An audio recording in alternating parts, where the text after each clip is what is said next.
Hello everyone, my self Akanksha Tripathi from Shri Krishna university Chhatarpur, department of physics. मैं आज आपको BSc first year के unit first के topic heat engine and its efficiency के बारे में एक्सप्लेन करूंगी। अब यहाँ पर हम बात कर रहे हैं हीट इंजन की। तो जनरली जब हमने हीट इंजन की बात की है तो जो वर्ड हीट है तो ये हम सब जानते हैं कि हीट जो वर्ड होता है वो थर्मोडायनामिक्स से रिलेटेड होता है। अब थर्मोडायनामिक्स की बात की है तो थोड़ा सा हम ये समझ लें कि थर्मोडायनामिक्स क्या है। What is thermodynamics? तो thermodynamics is the study of the relation between energy, temperature and work ETC. This means thermodynamics यानी ऊष्मागत की जो आपका वर्क हो गया, टेम्परेचर हो गया और हीट हो गया, इन सभी के बीच में जो रिलेशन होता है उनका अध्ययन है। अब हम चलते हैं introduction of heat engine. Introduction of heat engine. Heat engine के इंट्रोडक्शन को हम इस टाइप से डिफाइन कर सकते हैं कि इंट्रोडक्शन को जो रहेगा उसमें हम इस टाइप से मैटर नोट कर सकते हैं, इस टाइप से एक्सप्लेन कर सकते हैं कि in thermodynamics in and engineering heat engine is the system. This means thermodynamics and engineering में हीट इंजन एक ऐसा सिस्टम है that convert the heat energy to mechanical energy, जो कि हीट एनर्जी को मैकेनिकल एनर्जी में कन्वर्ट करता है, which can then be to do used mechanical work. This means जो हमें मैकेनिकल एनर्जी प्राप्त होती है उसका यूज हम मैकेनिकल वर्क में करते हैं। अब हम चलते हैं डेफिनेशन की ओर। Definition of heat engine.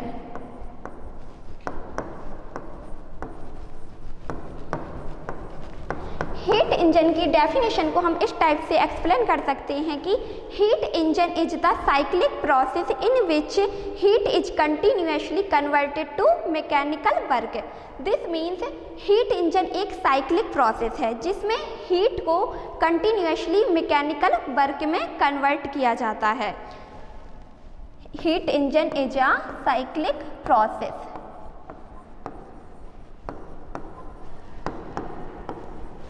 Heat engine is a cyclic process.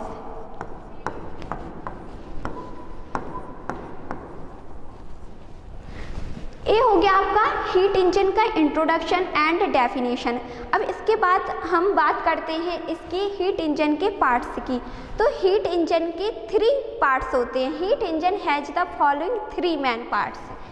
तो main parts of heat engine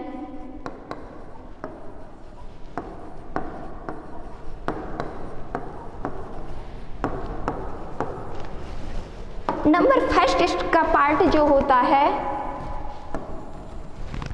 वह होता है source of heat.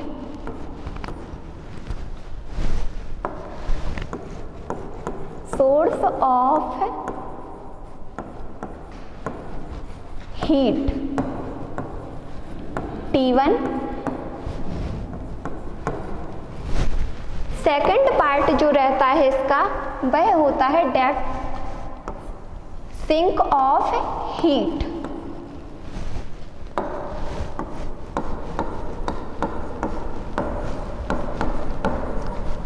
Sink of heat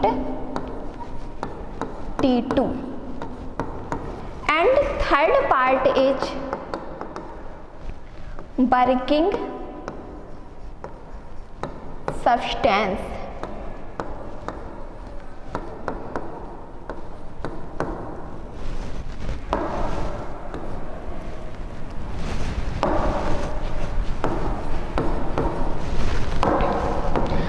in तीनों पार्ट्स को आपके सामने एक डायग्राम के थ्रू एक्सप्लेन करूंगी।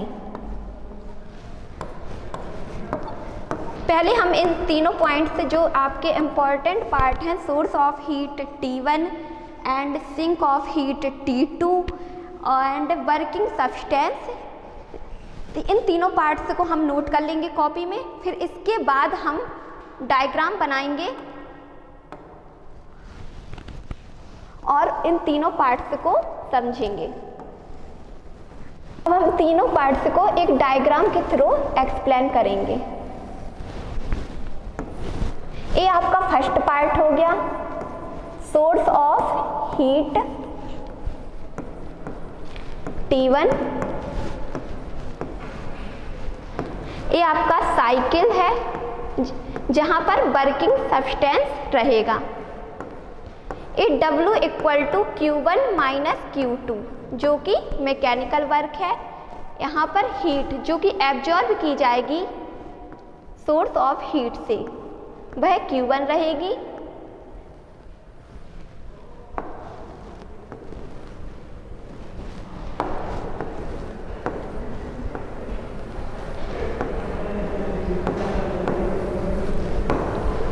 ए सिंक ऑफ हीट T2। एक Q2 हीट है जो कि सिंक को दी जाएगी। अब इन तीनों पार्ट्स को जो मैंने आपको तीन लाइंस आपको पहले जो नोट करवाई थी 3 पॉइंट्स, उनको मैं इस डायग्राम के थ्रू एक एक करके एक्सप्लेन करूंगी। सोर्स ऑफ हीट T1, इसको हम इस टाइप से डिफाइन कर सकते हैं कि it is kept at a constant high temperature T1 so that from this, मतलब कहने का मीन्स ये है कि जो हमने सोर्स ऑफ हीट T1 है इसको हमने कांस्टेंट हाई टेम्परेचर T1 पर रखा है ताकि हम इससे जितनी चाहे उतनी हीट इससे एब्जॉर्ब कर सकते हैं यानी निकाल सकते हैं, क्योंकि यहाँ पर हमने पहले से ही टेम्परेचर जो है उसको फिक्स कर दिया है कि कांस्टेंट है। अब इसके बाद आपका सिंक ऑफ हीट T2 है। सिंक ऑफ हीट T2 जो रहेगा उसको हम constant and low temperature T2 पर रखेंगे ताकि इसको जितनी चाहे उतनी हीट दे दे, लेकिन इसके टेम्परेचर पर कोई भी फर्क नहीं पड़ेगा। मतलब उसका जो हीट जो हमने दी है उसको देने के बाद भी इसका जो टेम्परेचर है वह जो हमारा पहले से डिसाइड था वही रहेगा। इसके बाद है आपका वर्किंग सब्सटेंस जो कि यहाँ पे ए साइकिल के थ्रू बताया गया है। ये क्या करेगा, ये आपका सोर्स ऑफ हीट T1 से हीट को लेगा और उसके कुछ पार्ट को मैकेनिकल वर्क में कन्वर्ट कर देगा एंड रिमेनिंग पार्ट यानी जो बचा हुआ पार्ट होगा उसको रिजेक्ट कर देगा सिंक की ओर। सिंक की ओर रिजेक्ट करने के बाद इस टाइप से ये पूरी हमारी एक साइकिल कंप्लीट हो गई। इसके बाद आपका वर्किंग सब्सटेंस पुनः अपनी प्रारंभिक अवस्था यानी इनिशियल स्टेट में पहुंच जाएगा। इनिशियल स्टेट में पहुंचने तो जाएगा, इसके साथ ही इसकी जो इंटरनल एनर्जी रहेगी यानी आंतरिक ऊर्जा वह कैसी रहेगी, वह अपरिवर्तित रहेगी। और इस प्रकार से एक साइकिल कंप्लीट होने के बाद हमें मैकेनिकल वर्क प्राप्त हो गया और इसके साथ ही ये जो साइकिल है वो कंटिन्यूअसली चलती रहेगी। एक साइकिल में प्राप्त हुआ मैकेनिकल वर्क, इसी टाइप से आपका दूसरी साइकिल में भी मैकेनिकल वर्क प्राप्त होगा और इस टाइप से मैकेनिकल वर्क हमें कंटिन्यूअसली प्राप्त होता रहेगा और साइकिल का रिपीटिशन होता रहेगा। अब इसके बाद हम चलते हैं इसकी वर्किंग की ओर। Working of heat engine. Working of heat engine. Heat engine की वर्किंग में जैसे मैंने आपको पहले डायग्राम के थ्रू बताया था कि Q1 हीट जो सोर्स से एब्जॉर्ब की जा रही थी एंड सिंक ऑफ हीट को Q2 हीट दी जा रही थी। तो जो इस वर्किंग में यही रहेगा कि working substance source of heat से Q1 हीट को एब्जॉर्ब करेगा और Q2 हीट को सिंक को देगा और Q1 माइनस Q2 हीट को यह मैकेनिकल वर्क में कन्वर्ट करेगा। फिर इसके बाद हम कह सकते हैं कि then from first law of thermodynamics is from first law of thermodynamics is Q1 minus Q2 equal to W। इसको हम इस टाइप से भी लिख सकते हैं W equal to Q1 minus Q2। यह हमारा क्या है, फर्स्ट लॉ ऑफ थर्मोडायनामिक्स है। यह कब है, जबकि फ्रिक्शन में यानी घर्षण में कोई भी लॉस नहीं होता है। अब इसके बाद हम चलते हैं इसकी एफिशिएंसी की ओर। Efficiency of heat engine. Efficiency of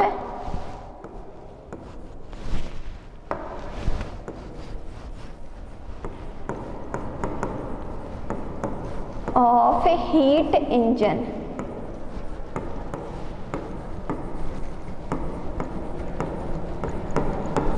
heat engine की एफिशिएंसी को हम एक फॉर्मूले के थ्रू डिफाइन कर सकते हैं, eta equal to W upon Q1। W क्या है आपका मैकेनिकल वर्क है और Q1 क्या है, हीट है जो कि हम सोर्स से एब्जॉर्ब कर रहे थे। W को हम इस टाइप से लिख सकते हैं, वर्क आउटपुट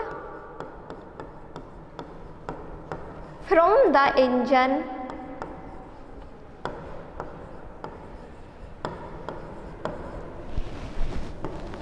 एंड Q1 को हम लिख सकते हैं, heat input in the engine. अब हमने जो आपको वर्किंग में फर्स्ट लॉ ऑफ थर्मोडायनामिक्स में फॉर्मूला नोट करवाया था, Q1 minus Q2 equal to W, उसको हम डायरेक्ट इस वाली इक्वेशन में, इसको हम इक्वेशन फर्स्ट दे सकते हैं। इस इक्वेशन में ए वाली डायरेक्ट वैल्यू हम पुट कर सकते हैं, Q1 minus Q2 upon Q1। इसको जब हम सॉल्व करेंगे तो eta equal to 1 minus Q2 upon Q1 आएगा। अब जो हमारा eta equal to 1 minus Q2 upon Q1 आया है, इस वाले रिलेशन से हम कह सकते हैं कि हीट इंजन की एफिशिएंसी 1% या 100% होती है। यह कब होती है 100% या 1%? Only if